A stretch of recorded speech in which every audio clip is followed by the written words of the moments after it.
Welcome to another episode of the Insights Lounge by Mindcorp. And today we have with us Mr. Satyajit Bagchi, who's the marketing head for Nestlé Purina. He has also led consumer care at Nestlé Health Science, managing portfolios across protein nutrition, diabetes care, wealth management, and gut health. He has played a key role in launching Resource Fiber Choice, recognized as the best health and wellness product of the year at CIMS Awards 2023. And across his journey at Nestle, he has earned multiple Grow to Win recognitions and helped launch Resource Active, a first of its kind consumer brand in India. His earlier leadership roles at Sanofi and Emami have actually helped him bring a lot of deep expertise towards brand strategy, positioning, and go-to-market execution. Thank you for joining us, Satyajit. Yeah, thank you. Thanks, Kanika, and to the Mindcorp team for having me over. You're most welcome. It's our pleasure. So I just had a long introduction read out for you. So let's start from there. When you look back at the start of your career, what drew you towards marketing as a career? I've always been fascinated by the human motivations. Yeah, so there is a gap between what people usually say and how they actually behave. Yeah, so marketing drew me in because it's this possibly the one discipline that sits at the intersection of the social psychology and the hard commerce. Yeah, I usually love solving puzzles since my childhood. And in marketing, you get to solve a lot of these complex puzzles of human motivations. And to me, the ultimate challenge would be to take the unfiltered consumer truth or the consumer data and then translating into, a resonant brand strategy. And it's possibly this one bridge that turns human insights into a measurable business impact. And for me, I think it requires a great balance of IQ and EQ. On one hand, you would need to manage these complex attribution models, the P&L statements of the likes. And on the other side, you need to possess a very deep empathy of the consumers, understand their needs, their desires, and unearth the cultural nuances to create a solid brand that they actually trust. So that was possibly one of the motivations for me picking up marketing as a career. That's actually very beautifully put. And Mindcorp, as a market research company, that's one of the core things that we solve for brands who come to us. Yeah. Like you said, it's a balance of IQ and EQ.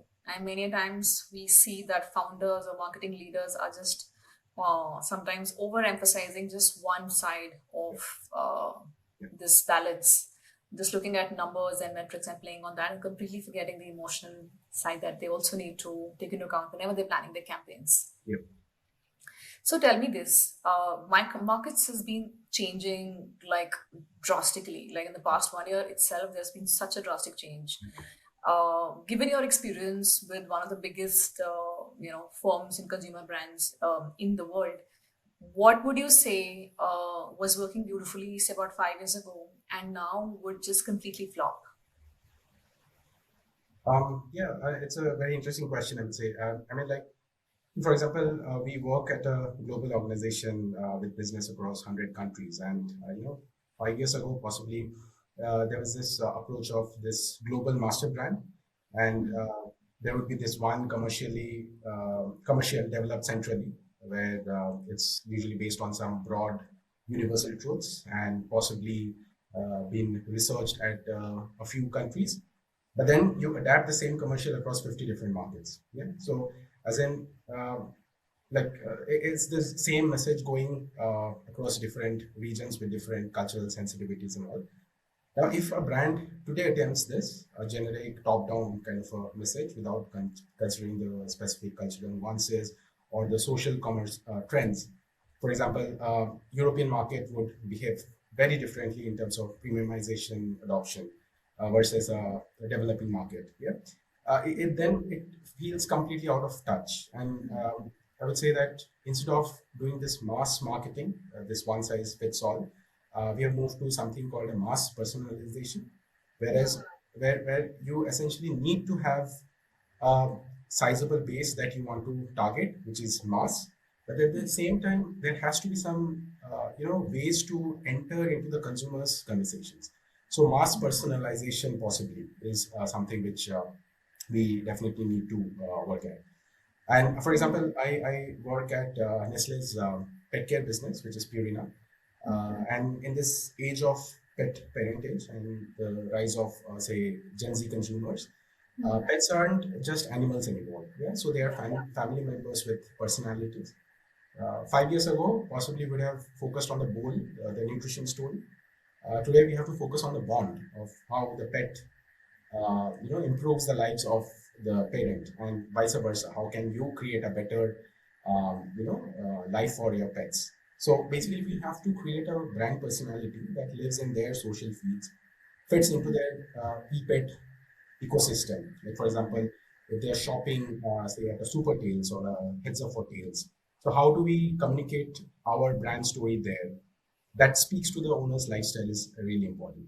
Hmm. And then one very important thing, 5 years ago, everyone were chasing some, gold rush, I would say, of things like NFTs, for example. During COVID, I remember Yeah. it generated a lot of PR buzz. Our organization also followed that. You didn't need a massive strategy, just a JPEG of sorts, and then a press release, and then you create a lot of noise.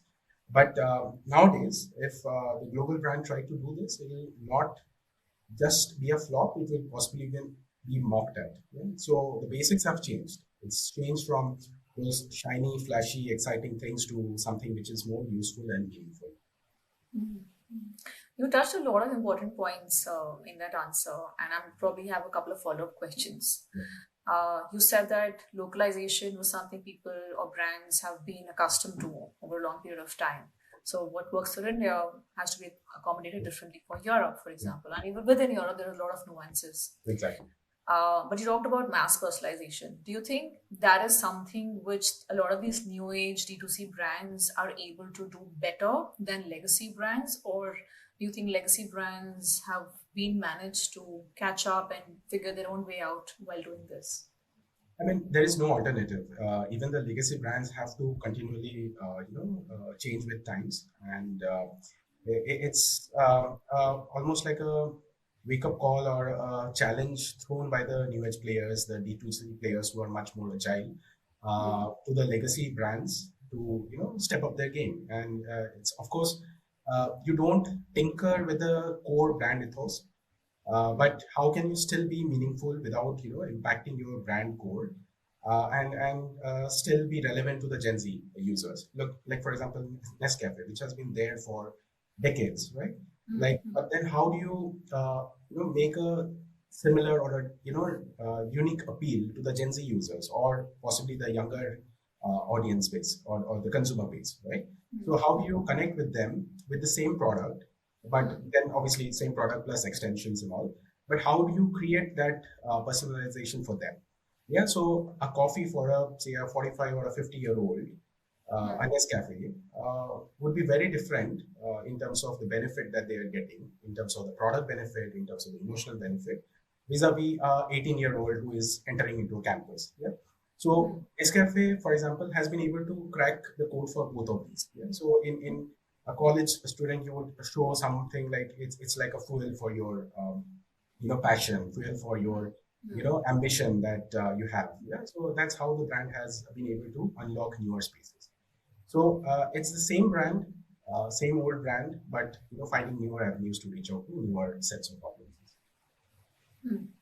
You also mentioned that it's very important to now think differently in terms of brand campaigns. When you said that now pet is no longer just a pet, it's not just pet care, because now the equation between pets and the pet owners is different. A lot of them call themselves pet parents. Um, how has this actually changed the way you plan campaigns today vis-a-vis, say, earlier? Yeah, I mean, you see, pet as a industry, as a pet food as an industry in India is still at a very nascent stage.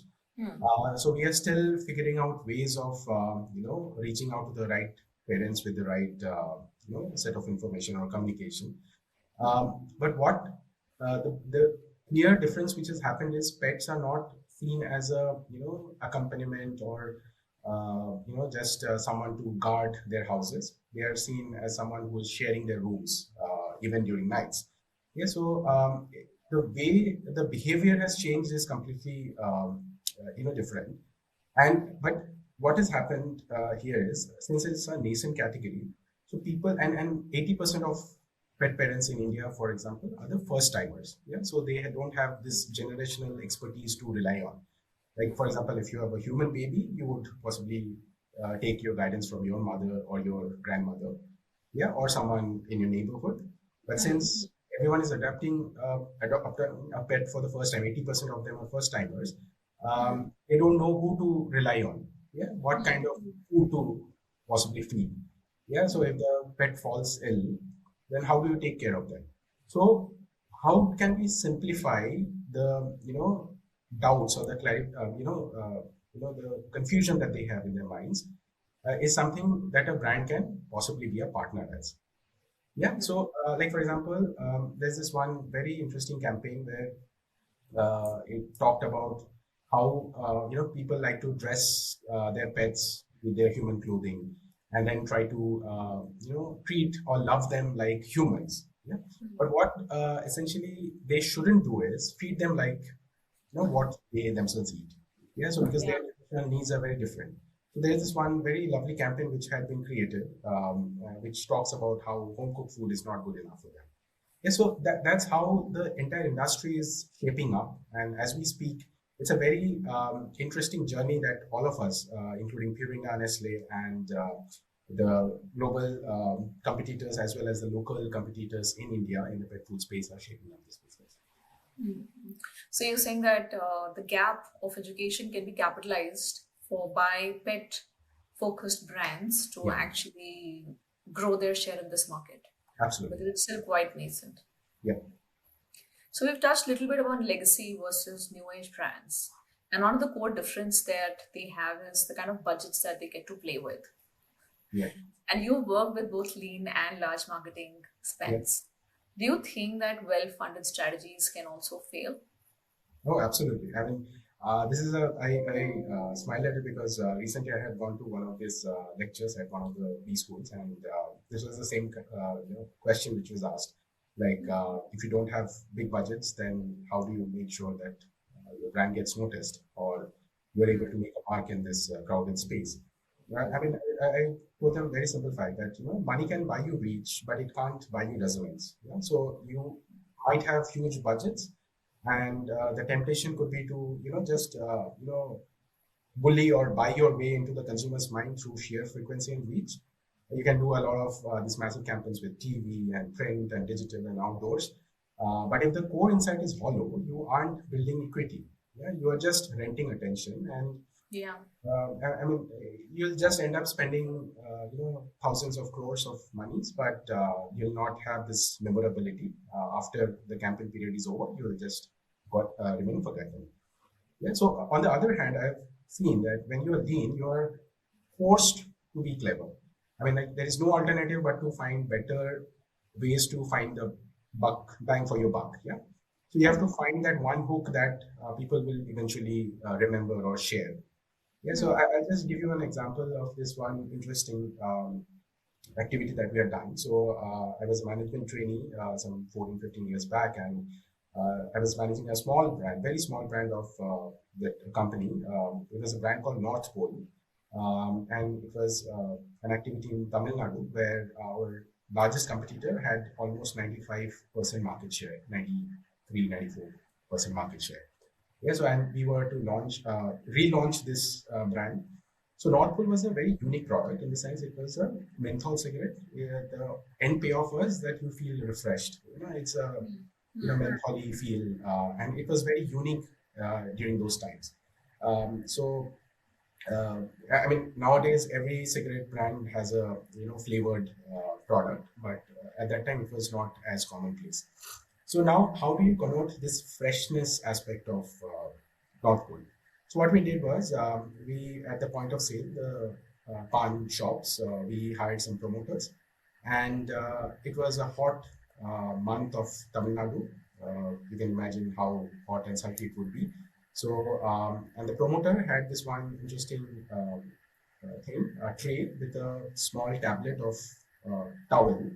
Yeah, so a towel came in the shape of a tablet, and then Yes. there was a flask with cold water in it.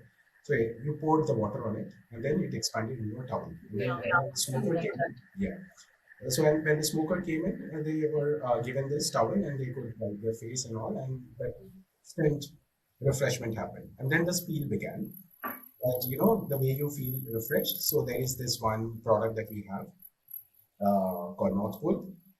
You'll feel its menthol and blah blah blah. The product's speed, and then you'll feel refreshed. So you can imagine that immediate memorability hook that we create. Yeah, so and it was a fantastic example of how this brand was able to make a very clear dent in this market, and we were able to gain a lot of market share in this. So on a base of we got about 200 bips increase in our market share points and all. And yeah, so it was a great story. So very small brand, less than 2% market share, but with very less budgets to work with, yet were able to create memorable ones. On the other side of the spectrum, you have these IPL campaigns, right? You know how crazy the budgets are. I haven't been able to manage the IPL campaign for a very long time. So, but you just take, for example, the 2025 campaigns or 24 or 23. How many brands do you even remember? Yeah, there are so many brands, so many gaming apps, so many pan masalas and everything. But you wouldn't possibly remember which celebrity endorsed what brand. Yeah, so huge budgets, but since the resonance was not enough, they just completely got lost after that 2 3 months period. Very interesting resonance. So let's actually dive deeper into it because we used that word so many times. Give me one, two, or three points that which a brand can actually take into account to make sure that they build resonance with the audience. Okay. Um, see, this is one very interesting thing which I picked up from one of my earlier managers is that the single-minded proposition. Yeah? So, like, it says that yeah, you have a brand campaign or a communication, but if you replace the brand logo or the brand pack shots, for example, will you still, be recalled in the same manner? If the answer is no, as in if someone replaces you, the ad still holds true, then it means that your communication is not compelling enough. So what you'll end up is, especially if you're a smaller brand, is that you'll end up getting misattributed to the leader brand.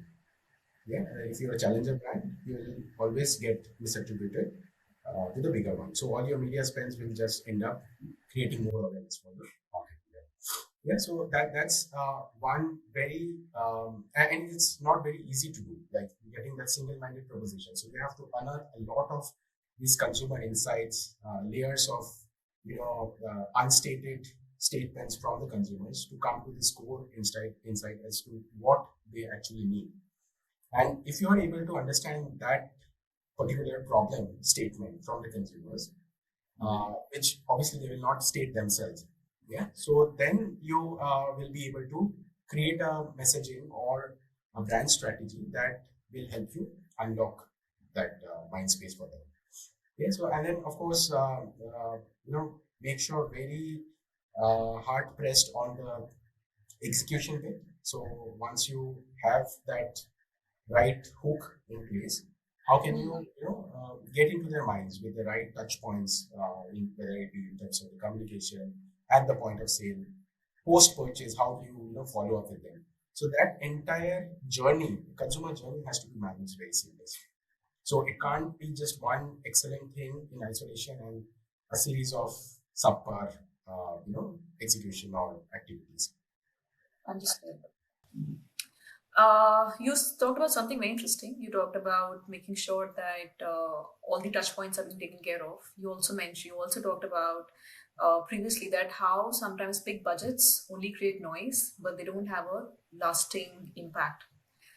Interestingly, a lot of our D2C clients come to us with this very problem.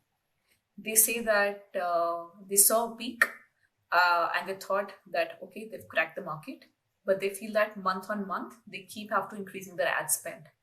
So their CAC is not going down. In fact, they're just keeping spend. the spend is still very high, Yeah. which means that the retention is very low.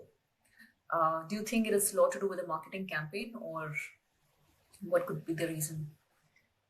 I mean, there could be multiple factors. Of course, the first and foremost is getting to know whether your communication is working or not, and there are multiple ways to track it. You would have this link studies, you would have the brand lift studies that can help you at least give a direction on whether your messaging is working or not. Yeah, so like for example, you might spend hundreds of lakhs of rupees, but then if you're not reaching out to the right audience with the right message, it simply is a waste of your time and energy and monies. Now, also the second part is how do you reach out to the right audience? So now everything is much, I would say, sharper in terms of consumer reach. Like 10 years back, imagine digital was not as prevalent. Digital spends for a typical brand would be around 10 odd percent, 10-15% max. That too on the higher side.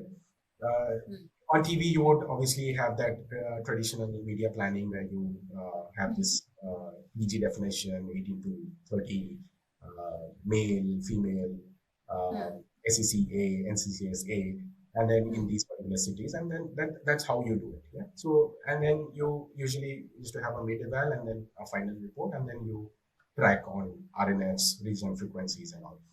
But now in digital, you can literally track how your message is working, which cohort. You can divide the entire PG into small cohorts and see which asset is working on which particular cohort. So you have a lot of this data in place.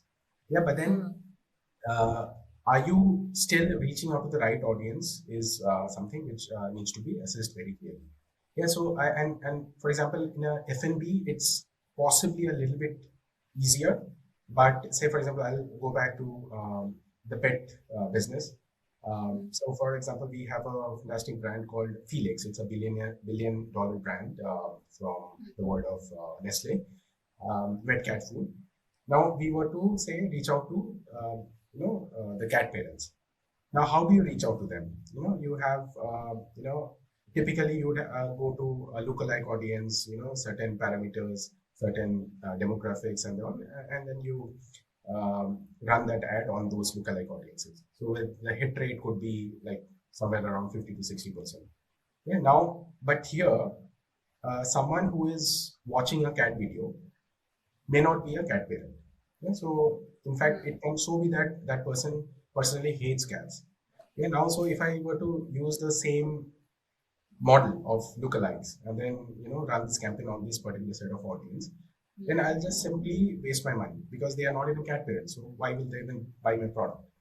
Yeah, Yeah, so yeah. so how do I narrow down that particular audience base into the right with the right signals? And there is a lot of hard exercise that we had done with our media agency partners, and then we were able to design a campaign, and then we saw immediate results in how the engagement levels went up. Yeah, so knowing where your consumers sit, knowing what will work for them, and then how do you track whether this is working or not. This is how possibly you can look at optimizing your media monies. Understood. So, like you said, understanding who your ideal customer is, where they're sitting, what messaging is going to work for them. So, just to summarize it, you said that it is important that the brand understands who their ideal customer is. Unlike earlier times, where it was much easier with demographics 18 to 30, male, etc. Second, where they're sitting. Third is what kind of messaging is going to work for them. Then use doing that, taking the right action, but also tracking the right metrics to make sure that it is working. Yes. Okay. Can you share an example where listening to consumer behavior changed the entire direction of a strategy? Okay. See, I have a nice example of how doing fewer but sharper things is always better than doing more. Yeah, so I was managing a brand called Fair and Handsome. You might have heard of it. So it was about 7-8 years back, and the brand is essentially supposed to do just one job, which is to make the skin tone look lighter, yeah, and for men. Now, however, during the course of the journey, the team had once decided that it needs to be positioned as a multiple problem-solving product.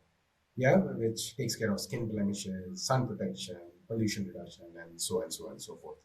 Yeah, and then this was topped with a very layered emotional payoff with a campaign called Kandha Mat Bano, Banda Bani. Yeah, so basically trying to say that if you don't look your best, you'll end up, just being a shoulder to cry upon. Now imagine like how complicated this premise would be in a 30-second for a viewer to decipher for themselves what this brand is trying to convey. Yeah, and naturally the campaign failed, and we then went back to the drawing board, figured out figure out basically what the consumers actually need. And so the basic fact was that it's a fact that men's skin is different from that of a woman's. Okay? It's about 20% thicker. It's physiological. Also, a fact that while men want to look nice, they don't want to be seen as making an effort. Yeah, so this careless beauty or careless nice looking.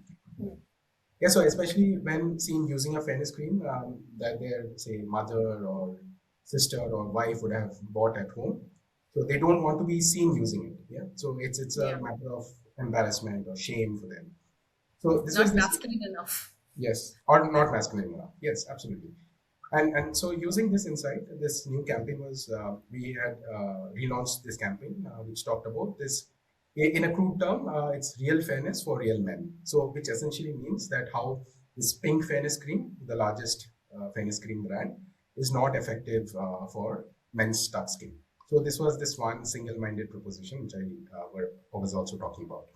Yeah, and this resonated great with the audience, and the brand relevance scores were very high, and the sales performances also improved significantly.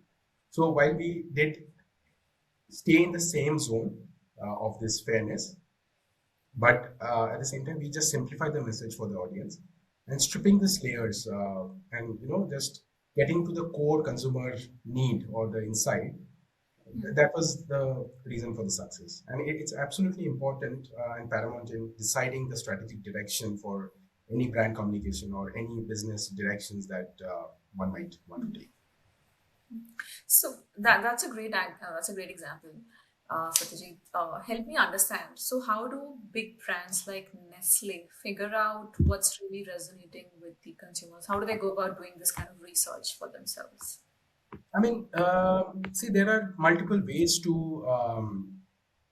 decide this. Like as I said earlier, that you need to find this occasion to channel fit. Yeah. So, like for example, you wouldn't want to wear a tuxedo to a beach party, right? Like Yeah, right. so knowing how what's your consumer's mindset. So the same consumer might be behaving very differently while taking a decision. Yeah. So, like for example, while buying the same guy buying a Pepsi product versus a coffee, will behave very differently. The consumer thoughts will also be very different. Yeah. So how do you make sure that you understand the occasion to the channel fit is very important. uh, Next thing is there are multiple researches to back up on. Yeah, so like there are and it's not just one research that is going to give you all the direction. Yeah, so you have to triangulate with multiple sources, so know what is working and continually. So what was true say 5 years back is not going to be the same anymore.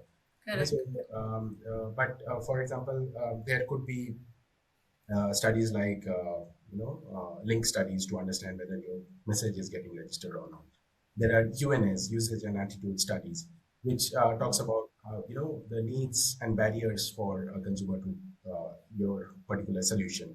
Yeah, so then there are household panel data to show the interactions between your brand versus the competitor brand.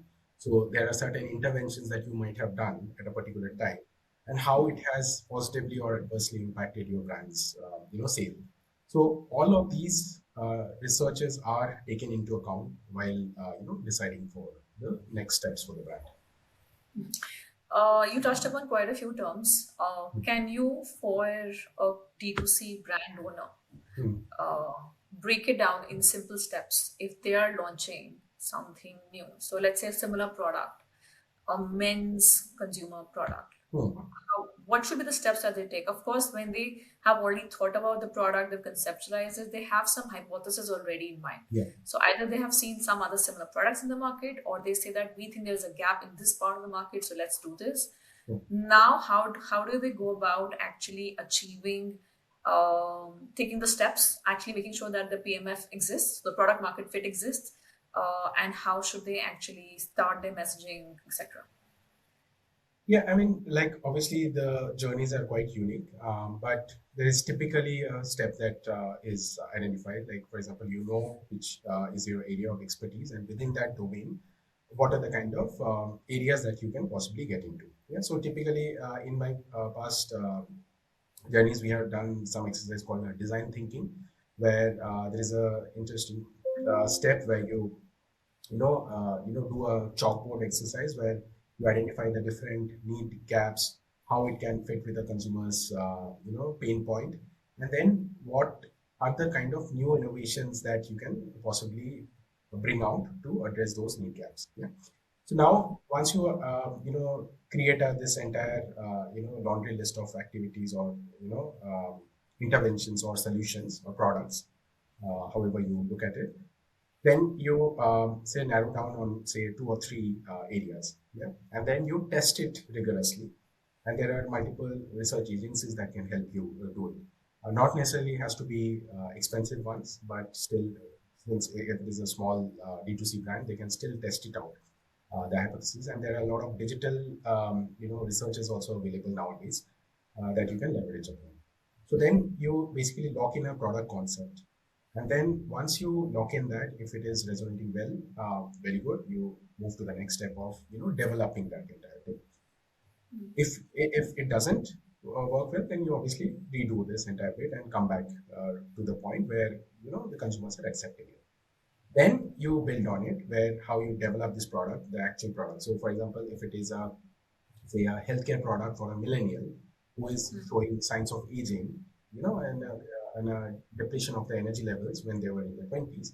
So is there any particular, say, nutritional solution that you want to create for them? So then how do you, actually create the product with the, say, your application group team or the R&D team? Yeah, so you create it, and then you create a prototype, you test it out, then fine tune it to have that final product ready. In parallel, there are other steps also going in place, like for example, your packaging development. So you design the packaging and then test it out whether it is resonating well with the consumers. You in parallel work on the big idea of what this product is talking about, big idea for the communication. Yeah. So then you basically you can test out whether this communication concept is working or not. So there are once again agencies who can help you do that. So all of these three or four things that are running in parallel comes together in a tight timeline, and then you create this entire launch, I would say, bucket, where then you go with this route to market planning along with your sales teams, and of course there are other cross-functional teams that you'll have to rely on, like for example the legal teams or the regulatory teams Yeah. to get those claims in place, the comms approved and all. And then obviously you create a very elaborate Gantt, a timeline of sorts where you measure and map each stages of your brand's journey. So in Nestle, we follow something called an I2L. I2L is an idea to launch. It's a platform where all the required approvers are needed to be staffed on that project. And there are certain gates on it, like 4 or 5 gates, like starting from the business opportunity where you have to clear a few milestones. Then business case where you have to, present the case to leadership in terms of the P&L and everything. And then you move to the next gate. Once each of these gates are cleared, you only get to go to the next one. That way you don't miss out on any important aspect of it. Yeah, so it's important to have that discipline as well, because otherwise there will be always some slip happening. Your some claim approval not coming through, and then you get pulled up for regulatory reasons, which is absolutely unavoidable. Yeah, so having that discipline and then clearing the gates and then obviously getting into the launch. So then obviously once you launch, the most important thing is making sure the execution is 100% there. because all the best laid plans, if the execution is not done properly, means nothing. Yeah, it's just a wish list. So uh, focus very strongly on the execution, and then obviously tracking each and every matrices that you have in place. It's important to make sure that the plan is successful. So thank you. That was amazing. I know that I asked you a very heavily loaded question in just like combined format. But okay, let's just break it down a little bit. A lot of D2C founders, especially when they're at concept stage, they do not think of actually, hiring an agency to do any kind of testing. The way they do the testing is by launching it, Yeah. and then the market tells them the answer. Oh, um, how true is that, like, or how effective is that, or maybe is there a benchmark that you say, okay, you can do this, but you should set like a certain number goal, beyond which, or after which you will say, okay, this is working and now I should actually go and use a proper agency to do this, or do you think that's a completely incorrect way of doing things and you should always test it before you launch it? no, it's not that there is a right or wrong thing. Please don't get me wrong. And of course, I have worked on very small shoestring budget brands, and I know the pain of those brands. Considering you don't have enough data or enough support in a way to take informed decisions. Yeah, but of course, there are different ways like brands have been launched. Some brands have just done a small test market, found strong results, scaled up, and then went on to do bolder things there. That's a absolutely fine approach to take.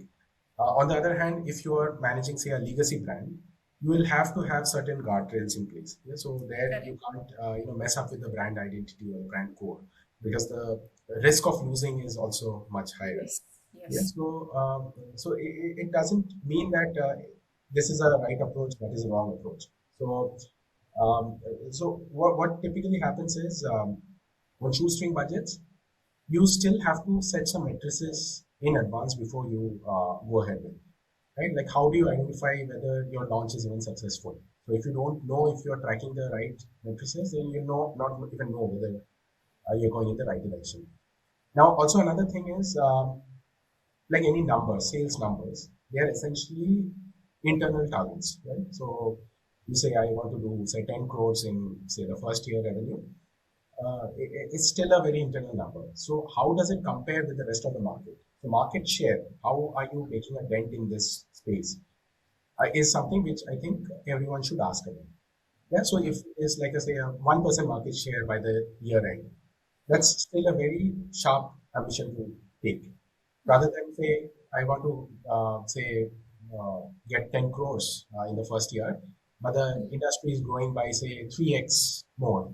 So you are essentially not being able to ride on the wave. Yeah, so how do you benchmark against the competition is also something which, okay. And of course, it's there are certain spaces which are exempt for it. For example, no one anticipated how, say, the LLMs will work out, right? Like all the chat GPTs or Yes. the Geminis of the world, yeah. So even 2 years back, no one has had heard about these in, as much as we are doing nowadays. So there are certain disruptors which will always be there. So we can't predict how or what works best for them. But typically, test and learn is definitely a nice way of assessing how you are doing. For smaller So, brands who don't have big budgets. yeah. So the design thinking that I was talking about, it's essentially that only. You create some small ideas, you test in smaller pockets, and then you learn, and then you refine it, and then you come back with a better solution, or even build on a very strong idea. Yeah, I completely agree. You also mentioned that internally you use some kind of tool to test it out. So, which is idea to market, idea to launch, I believe you said. Yep, I need to launch it. Are there any tools, AI based or otherwise, which you think? So yeah, so the question was that are there any other tools in the market which younger brands can use to test things out quickly without actually launching? Or how is there any role that AI can play here, which is not bookish, it's not desk knowledge? See, I am not aware of the tools that are available, but in terms of AI, for example, um, it's a very interesting, democratization which has happened, I would say. And if you look at it, it's like a mirror of sorts, right? It's absolutely unparalleled the way it can process the huge amount of consumer data and build on the patterns that we would ideally otherwise would have missed. Yeah. So I remember all our senior colleagues, they keep on telling that, when they used to do this sales analysis, they used to do on large sheet of chart papers and everything. Nowadays we do it on Excel. Yeah. The same kind of paradigm shift is happening with the AI as we speak. Yeah, and it's an incredible, I would say, sparring partner for creative terms, or for example, for any ideation. And it can possibly give you, like, say, 50, 60 ideas in just maybe a matter of 10 seconds. Yeah. And sometimes that's what you would possibly need. The 51st idea is the spark that you would possibly need. Yeah. So that's the beauty of leveraging tools which are available to anyone with the internet access right now. However, it is important that this is used with caution, because AI can't help you take decisions, because the unit, as I say, it's democratized. So hence, it's the sea Yeah, of sameness, as you call it. So yeah. if everyone is using the same LLMs to write their, say, social copy, or for example, design the visuals or the product, uh, it will be very generic and something which is not memorable, or something which is, I would say, soulless. Yeah. So it's great at the science of the marketing, the efficiency, the targeting, the data aspect of it. But there are still certain things which you have to get right yourself: the intuition, the cultural nuances, for example. And in marketing we call this gut feeling, right? So sometimes Yeah. gut feel is what what makes or breaks brand narrative. So that's the constraints that we would possibly have right now. Yeah, yeah, yeah. And that's very rightly put.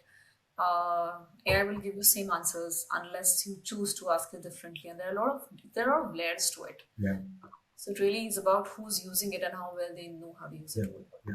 So a related question to that: do you think that marketing teams are over relying on AI for something at which AI is actually just failing?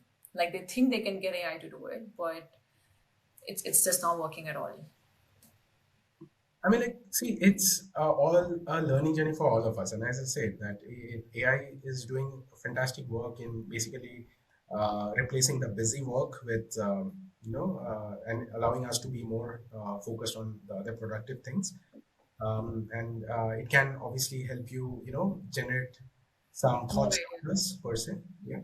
But at the same time, you can't just, blindly rely on it. You have to use your mind. You have to still continue this learning process. You can't just let AI take decisions for how your campaign is going to look like, or what kind of innovation areas that you're going to look like. Because if the AI is thinking on that line, so it has already picked up from somewhere in the internet, right? On the internet. So it's that. And lacks innovation, if I'm not wrong. Yeah, it's at this stage at least, it's not able to able to come up with something which will help you break the clutter, in the sense. Yeah. Yeah, so that's something which I think we should all be cognizant of, and then use it accordingly. So it's not like a magic wand, neither it's something which is a scary entity. So how do we harness the power of AI to our advantage is something which we should all work towards. Um, do you think brands today over invest in media spends while not thinking enough about the core messaging? um, See, there is no universal answer to this. I mean, like, many of us can confuse this media reach, like, the way we used to do in TV and even in digital nowadays, with mental reach. Yeah, so we might be winning the bids on, say, a YouTube bid or a social media bid, but still lose the audience. So it's important to check, in addition to the media sufficiency, whether your key message is getting registered or not. Yeah, and as I said earlier, that there are multiple ways to do it. Like there are link studies, there are BLSs and all. And today it's easier than ever to spend crores in a media campaign and track exactly what and where each and every paisa went. Yeah. So this reliance on the data, or the data safety as you call it, would lead to an overinvestment in this performance marketing. Yeah. So where the ads capture the sales or the demand that is generated out of this campaign. But at the same time, it can underinvesting in the core message that actually creates demand can be detrimental to the brand. So if you have a weak core message, so you'll just end up spending, and a larger media money will just help you fail faster. Yeah. So if your message is not making someone stop their thumb or make you remember what it is trying to say, your media spends is essentially, I would say, donation to the platform. Yeah. So at Nestle, we have something called BBNW, which is brand building the Nestle way, which is a framework to develop, the brands, the integrated brands at Nestle, the brand communication, the consumer insights, and strategy as well. So there are the base of it still remains the consumer insighting, the research, and all. And as you move up, it's the more jazzy, the ritzy things of the innovation, the communication, and all. Yeah, but at the base of it, unless you are getting this right inciting, no matter what you spend or what kind of products you churn out, you'll end up on the losing side. Interesting. So tell me this: what differentiates consistent winner brands that spike once than from brands which just spike once and disappear? Sorry, I didn't get the question. From your experience, what differentiates winning brands, Okay. than those which just spike and disappear? You gave me some examples at the beginning. Okay. Okay. See, so consistent winner brands, they just don't create great campaigns. They have a strong system in place. Yeah. So a brand which might spike once in a while usually might have a lucky creative spark, and then just explode. But a brand that wins on a consistent basis has a system for insight generation in place. It has got a disciplined architecture in terms of the supply chain, in terms of the last mile, and there is a absolute hard, relentless focus on the bigger picture. Yeah, so there's something called this boring brilliance. Yeah, so it's a very understated advantage. And all the consistent winner brands, they win in the boring places, like whether it be distribution, packaging, the price point architecture, and there is this often this urge for new marketing teams or new business leads to change the communication and every once in a while. Yeah, so even heritage legacy brands in the F&B space or personal care have done. Yeah, but take any great brand, for example, Kit Kat, for example, have a break, have a Kit Kat. Very consistent and clear messaging over decades. It takes a lot of discipline to not tinker with your brand, and yet at the same time you need to retain the freshness and evolve with the times. So how do you balance that, boring brilliance, understated, core, and then expand to fit the new, set of audiences and evolve with times? That's a very good example. And what you rightly said, it requires a lot of discipline to not tinker with what is already working. Especially with all these new age brands that are coming, and you might be tempted to like, let's just re-innovate and redress and do everything. This has been a very interesting discussion, and I have so many more questions. But I know that we typically do short-term podcasts within the interest of attention. So if I have two follow-up questions. One is that what are maybe the top two or three non-negotiables which you think of before approving big budgets, given your current position? How do you handle that for your teams? Mhm. And second is, I would want you to tell us, leave the audience with some key tips on clarity and authority when it comes to brand building. Sorry, once again, I'll have to just one. Let me break down the questions. I'll actually ask them one by one. Yeah, So, given your current position, I'm sure your teams come to you with a yeah, lot of ideas and a lot of campaigns. yeah. So, what are the top two or three non-negotiables Uh-huh. that you ask them off before approving any budgets? Okay, so the non-negotiables are very simple. That in terms of messaging, are we talking of something that our brand can exclusively own or not? So replace our brand with someone else. Does it still hold true? If the answer is yes, then possibly the communication needs to be much sharper. Yeah. So we don't, especially if you're a challenger brand, don't help drive more misattribution to the competitor or the leader. So that's one. Second is the plan backed with a strong on-ground execution? So laid out in the simplest manner to the field teams and so that they can focus on the last mile. So as I said, that you can create a world-class creative, but if the product is say out of stock or the branding material is subpar or are not executed properly at the point of sale, it will be of no use. So your brand will not get even registered in the consumer's mind. So a very strong on-ground execution is something which is really important. And the last thing is like how is that spend going to help in driving incrementality? Like in Nestle, we talk about this driving impact. So by incrementality, I mean that are we reaching a new audience or are we just doing the same thing over and over again and talking to the same people who are anyway going to buy from you? The question is to ask this one metrics, if you move, does it change our market position or not? Yeah, so if the strategy, the entire launch strategy is not passing these three criteria, unique, execution, and then driving impact or incrementality, it's just a wish list. Yeah, and I tell my teams that my job is not to say no to protect the budget, spend the monies, but at the same time, my job is to also say no to protect the brand. Certain things which might deter the brand equity is something which we should not do. So, you talked about big budgets and small budgets. So, a big budget is a responsibility, not a reward. Correct, correct. Okay. What is one mistake that you would urge marketers to stop making right away? One mistake to Which uh, you probably come across many times, even within your teams or outside.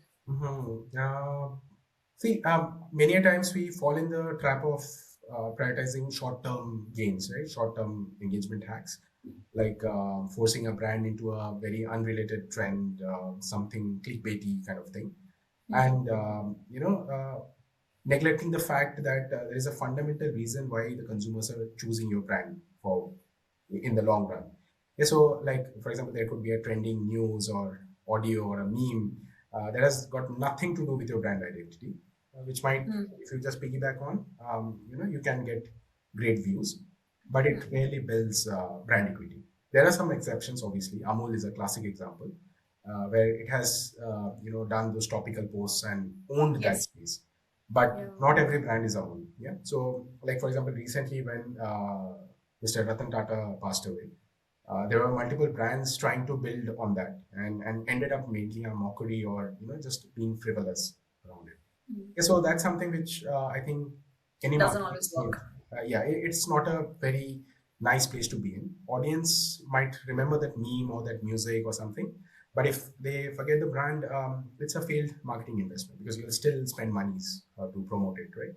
So the brand needs to find those memorable hooks that don't rely on a borrowed face or a particular event. And another thing would be like a lot of brands end up using celebrities as a method of endorsing their brand. But if the fitment is not strong or if the narrative is not strong enough, it just end up with confusion. Like for example, I don't know if you remember, MS Dhoni used to promote a gaming app in 2025 IPL. It was a very Yes. frequent. If I ask you, do you remember the name of the app? You would possibly. I think something 11 was it there? No, it was not. It was Windsor. Yeah. So see, that's the thing. So they would have blasted on IPL so much of PFMEs or marketing expenses, but you don't even remember that. So that's the thing. Huge monies don't translate into memorability. That's amazing. I was actually so keenly and intently listening to your insights that I think I was losing track of my next question. Satyajit, finally, what advice would you leave to the marketing leaders, whether they're from large companies or young brands, as we come to the close of this podcast? See, marketing, as I said, it's a very nice intersection of this science and art. And the best thing is that you can test and learn a lot of things which will help develop the shape of, or rather shape the future of the brand that you're managing, right? So one interesting thing that I typically follow is this 70-20-10 formula. Yeah, so I'll explain it. Uh, so essentially, you put 70% of your monies in some proven, channels with predictable returns. So have a consistent gain out of it. Use another 20% to expand into emerging channels or segments where you see potential growth opportunity, which can be accelerated growth opportunities. And then the remaining 10%, you basically experiment with those high risk, high gain kind of bets.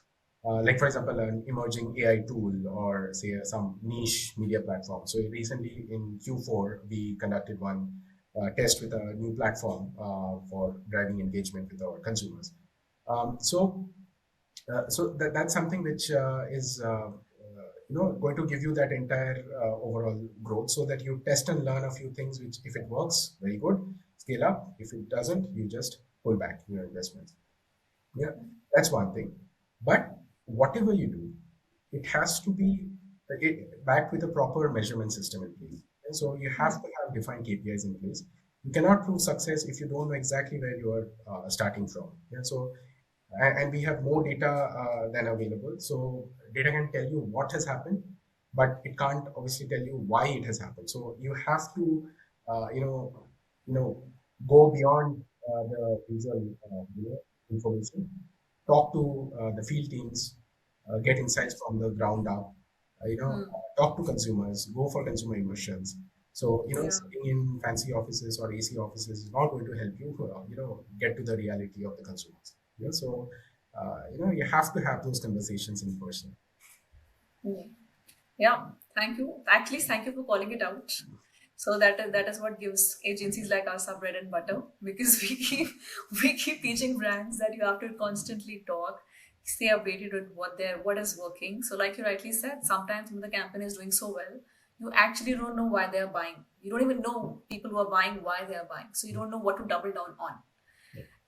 So very rightly said. Thank you so much for that. And this has been a lovely conversation, Satyajit. It seems like you have so much of knowledge, but like I said, there's only so much we can gather in this limited time that we have together. Maybe we would like to have you again sometime.